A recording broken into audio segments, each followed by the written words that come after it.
2 wild card entry होने वाली है। हैं? इससे पूरा पढ़ाई करके ज्यादा कितना इन्फॉर्मेशन है बे तेरे को? ईमेल आता है इसके बाद। पूरा देखते हैं। मैं 65 किलो का हूँ, जो 70 किलो का है वो मेरी टक्कर का है। चलो भाई, थैंक यू। देखने आया था मैं, अच्छा लगता है। रोस्टिंग करने के लिए आया क्या, किसको सपोर्ट करने के लिए आया? प्रोमो के लिए कुछ तो छोड़ दो।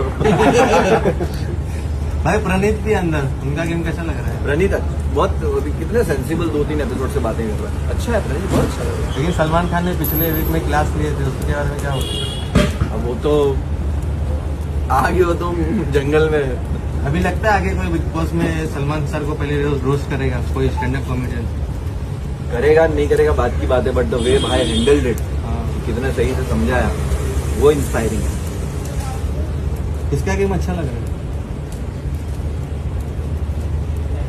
टू अर्ली टू से यार, बहुत जल्दी है वो बोल देना।